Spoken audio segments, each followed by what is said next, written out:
They saw my jacket first, then my shoes, then my face, and in about half a second they decided I didn't belong there. You know that look people get when they think they've figured you out? That one. The problem was they were so confident in their judgment that they never stopped to ask a simple question. What if you're wrong? That morning at Westbridge International Airport felt like any other travel day. Fluorescent lights rolling suitcases, rattling over tile, the smell of burnt coffee mixing with jet fuel.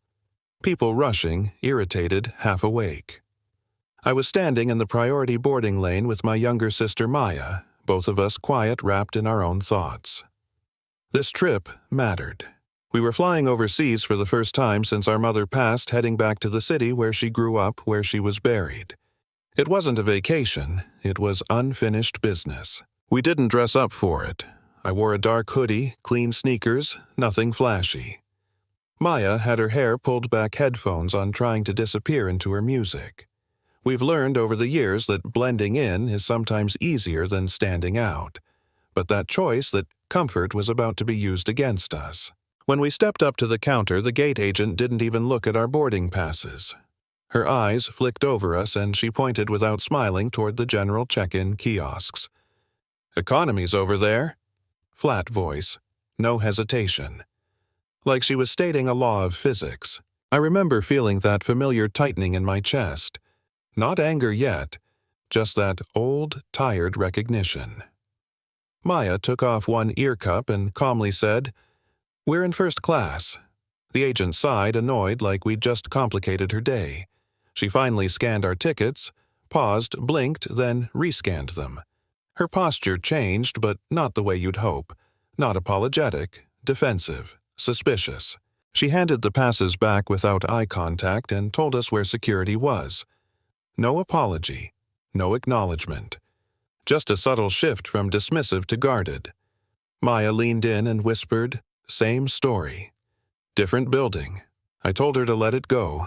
We had a long flight ahead. I didn't want to carry bitterness onto a plane full of strangers. Boarding started on time. First class boarded first. We walked down the jet bridge, the hum of the plane growing louder with every step. When we stepped inside, the cabin felt calm, expensive, hushed. Wide seats, soft lighting, that quiet confidence money tends to buy. We found our seats right at the front, settled in, stowed our bags. I exhaled. For the first time that day, my shoulders dropped. That lasted about 3 minutes. She arrived like a storm with perfume. Tall, perfectly styled, designer everything, dragging a small dog carrier like it was royalty. Her eyes scanned the cabin, landed on us, and stopped. She didn't check seat numbers, didn't glance at her ticket. She just frowned. "Why are they sitting there?" The lead flight attendant hurried over, his voice instantly warm. "Ms. Whitmore, welcome back. Your seat is just a bit farther down today." "I always sit in the first row," she snapped. "And I am not sitting behind them." That word again. Them. Heavy, loaded, intentional. The attendant glanced at us, then back at her. I watched him make a decision without saying it out loud. He turned to us and smiled, but it was tight. Professional. Empty. "There's been a small mix-up with the seating. I'll need you to gather your things." I looked at my boarding pass. First row. Our names. Clear as day. "We're in the correct seats," I said. Calm. Measured. He shook his head. "There's a priority issue. We'll move you to Economy Plus. Plenty of legroom. It's a great seat." Maya stared at him. "So you're downgrading us because she wants our seats?" His smile disappeared. His voice hardened. "Sir, please cooperate. You're delaying boarding." That's when she stepped closer. Close enough that I could smell her perfume. "You should be grateful they're offering you anything," she said quietly, like a favor. "People like you should know when to move." The cabin went silent. I felt heat crawl up my neck. Maya's hand found my arm, a silent plea to walk away, to choose peace. I thought about my mom, about how many times she told us to keep our dignity even when the world tried to strip it from us. I shook my head. "We're not moving." The attendant straightened.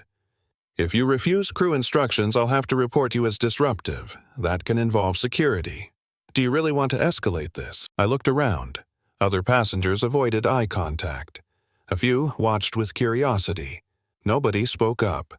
That's how these moments always go. Silence does half the work. "Give me 1 minute," I said. "I need to make a call." He scoffed, but nodded. I pulled out my phone and dialed a number I knew by heart. My father answered on the second ring. "You guys boarding?" "Not exactly," I said. I explained everything in under 30 seconds. The accusation, the threat, the downgrade. There was a pause. Then his voice changed. Calm, cold, focused. "Put the attendant on the phone." When I held it out, the attendant laughed. "I don't have time to talk to your dad." "Trust me," I said. "You do." He took the phone, and I watched the color drain from his face in real time.